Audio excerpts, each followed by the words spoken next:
आज हम बात करने वाले हैं रियलिस्टिक पेंसिल ड्राइंग के बारे में। पेंसिल ड्राइंग मोनोक्रोमेटिक होती हैं। इनमें एक ही कलर होता है बट ब्राइटनेस वैल्यू अलग अलग होती है। बहुत लाइट ग्रे से लेकर डार्क ग्रे तक। पेंसिल से ड्राइंग करते टाइम अगर आप रियलिस्टिक रिजल्ट लाना चाहते हैं तो ऑब्जेक्ट को एक्यूरेट बनाने की कोशिश करें। इसमें शेडिंग मेन की होती है। कौन सा एरिया कितना डार्क है या कितना लाइट है और साथ ही एजेस पर ध्यान देना इंपॉर्टेंट है। वैसे रियलिस्टिक ड्राइंग के लिए कई सारे फैक्टर्स इंपॉर्टेंट होते हैं, पर हम यहाँ मोस्ट इंपॉर्टेंट फैक्टर्स के बारे में बात करेंगे। और वो फैक्टर्स हैं: पहला, प्रिसीजन ड्राइंग; दूसरा, ब्राइटनेस वैल्यूज; तीसरा, एजेस; और चौथा, ट्रांजिशंस। तो शुरू करते हैं। Precision drawing. हर ऑब्जेक्ट का एक कैरेक्टर होता है, या ये कहें कि यूनिक फॉर्म होता है, और इसीलिए रियलिस्टिक रिजल्ट पाने के लिए आपकी स्किल का शार्प होना बहुत जरूरी है। शॉर्ट फॉर्म में आपको वो बनाना है जो आप देखते हैं, ना कि वो जो आप जानते हैं। एग्जाम्पल से समझते हैं। मेरे पास ये कलर की बॉटल है। हमें पता है कि इसकी जो कैप है वो राउंड शेप की है। ये हम जानते हैं, राइट? लेकिन अगर हम जानने के हिसाब से बनाएंगे तब तो ये ऐसा बनेगा। क्या ये लग रही है कि ये बॉटल है? नहीं, फील नहीं आ रहा। लेकिन जब हम इसे वैसे बनाते हैं जैसा हम इसे देख पा रहे हैं, हम थोड़ा दूर हैं बॉटल से, जिसकी वजह से ऊपर का पूरा हिस्सा हमें नजर नहीं आ रहा, तो हम वो चीज बनाएंगे जो हमें नजर आ रही है। तो ये कुछ ऐसा बनेगा। अब आ रहा है बॉटल वाला फील। इसमें कोई डिटेल नहीं दी गई है, फिर भी क्लियर समझ में आ रहा है। ऊपर से देखने पर अलग चीज नजर आती है और साइड से देखने पर अलग। पर हमें ये ध्यान रखना है कि हम जो देख पा रहे हैं वही ड्रॉ होना चाहिए। चलो और अच्छे से समझते हैं कि चीजों को एक्यूरेट कैसे ड्रॉ किया जाए। स्टार्टिंग में किसी भी ऑब्जेक्ट को पेपर पर 2 डायमेंशनल बनाएं। थर्ड डायमेंशनल जो कि डेप्थ है उसे कुछ टाइम के लिए अवॉइड करें। ओनली 2D वे में देखें, like width, height and angles. जब भी कोई लाइन ड्रॉ करें तो पहले एंगल देख लें, और एंगल देखने के लिए अपनी पेंसिल का यूज करें। यहाँ पर एक बात का ध्यान रखिएगा, पेपर फ्लैट होता है, इसलिए मेजर करते टाइम पेंसिल को केवल लेफ्ट या राइट में घुमाएं, कभी भी आगे या पीछे की तरफ ना ले जाएं। सेम ऐसे ही आप कॉम्प्लेक्स ड्राइंग्स भी बना सकते हैं, जैसे कि पोर्ट्रेट्स। आपने ये देखा होगा कि जब दो व्यक्ति किसी ऑब्जेक्ट को अलग अलग एंगल से देखते हैं तो वो उसे अलग अलग तरीके से ड्रॉ करते हैं। सेम ऐसा ही हमारी आंखों के साथ होता है। दोनों आंखें अलग अलग एंगल से देखती हैं, इसलिए जब भी एक्यूरेट ड्रॉ करना हो और डायमेंशन एंड एंगल्स को मेजर करना हो तो अपनी एक आंख को बंद कर लिया करो। रियलिस्टिक ड्राइंग अचीव करने के लिए स्ट्रक्चर को एक्यूरेटली ड्रॉ करना मोस्ट इंपॉर्टेंट पार्ट है। साथ ही रियलिस्टिक ड्राइंग करने के लिए ऑब्जर्वेशन का स्ट्रांग होना बहुत इंपॉर्टेंट है। और ऑब्जर्वेशन में भी जब प्रपोर्शन को आप समझने लगते हो और पेपर पर बना पाते हो तो बाकी फैक्टर्स काफी आसान हो जाते हैं, लाइक वैल्यूज। यहीं पर आता है हमारा सेकेंड फैक्टर, जो कि है ब्राइटनेस वैल्यूज। ये ब्राइटनेस वैल्यूज क्या है?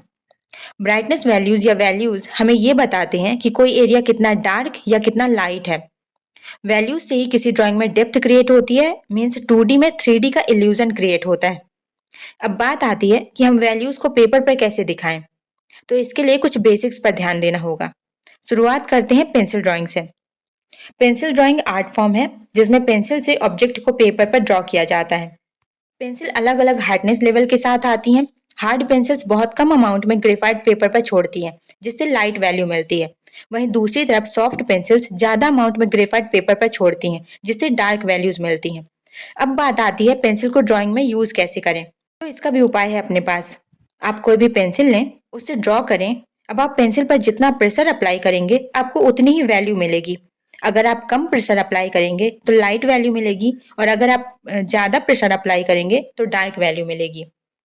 बिगिनिंग लेवल पर आपको कम से कम टूल्स का यूज़ करना चाहिए और ज़्यादा से ज़्यादा वैल्यू रेंज अचीव करने की कोशिश करनी चाहिए।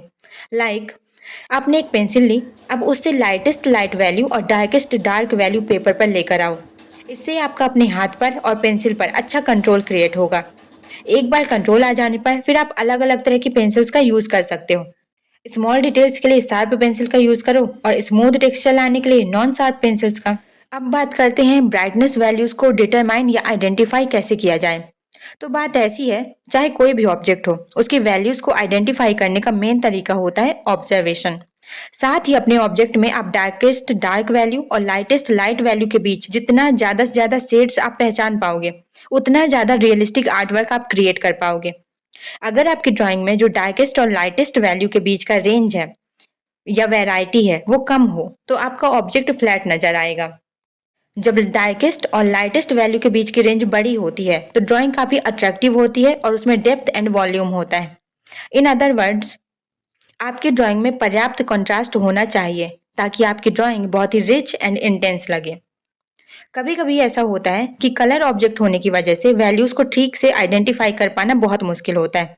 उसके लिए आप दो काम कर सकते हो। पहला, आप अपने ऑब्जेक्ट की फोटो लें और उसे ब्लैक एंड व्हाइट फॉर्म में कन्वर्ट करके ऑब्जर्व करें। और दूसरा, ऑब्जर्व करते टाइम अपनी आंखों को आधा बंद कर लें और फिर लाइटेस्ट एंड डार्केस्ट वैल्यू पर फोकस करें। इससे डिस्ट्रैक्शंस काफी कम हो जाते हैं। मैं उम्मीद करती हूँ कि आपको ये समझ में आ गया है। अब हम बात करेंगे थर्ड फैक्टर के बारे में, जो कि है एजेस। किसी भी ऑब्जेक्ट की एजेस वह जगह होती है जहां पर उस ऑब्जेक्ट की सरफेस खत्म होती है। ये शार्प हो सकती है या सॉफ्ट हो सकती है, बट लाइन नहीं हो सकती।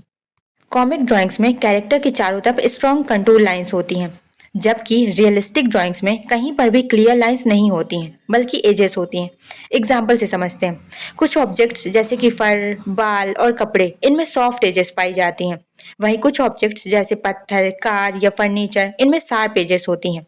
सॉफ्ट एजेस बनाने का मतलब है डार्क से लाइट की तरफ ग्रेजुअली आना। ठीक इसी तरह डिस्टेंस से भी एजेस पर फर्क पड़ता है। जो ऑब्जेक्ट जितने ज्यादा डिस्टेंस में होगा उसकी एजेस उतनी ज्यादा सॉफ्ट होंगी।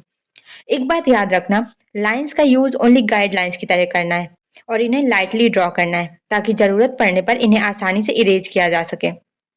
अब बात आती है कि सॉफ्ट एजेस को ड्रॉ कैसे किया जाए। सॉफ्ट एजेस को ड्रॉ करने के कई तरीके हैं। ये आप पर डिपेंड करता है कि आप क्या इफेक्ट अचीव करना चाहते हैं। फर्स्ट है ब्रश, आप ब्रशेस का यूज कर सकते हो। सेकंड है ब्लेंडिंग स्टम्प, आप ब्लेंडिंग स्टम्प का यूज कर सकते हो। और थर्ड है पेंसिल। अगर आपके पास आपके टूल्स नहीं है तो कोई बात नहीं, आप एक ड्राई पेपर यूज कर सकते हैं, लाइक न्यूज़पेपर का टुकड़ा, या फिर कोई नॉर्मल कपड़ा भी यूज कर सकते हैं। यहाँ पर एक बात को ध्यान देना, उंगली से ब्लेंड करने की कोशिश मत करना, क्योंकि इससे पेपर पर बॉडी ऑयल या स्वेट लग सकता है और आपकी मेहनत पर पानी फिर सकता है।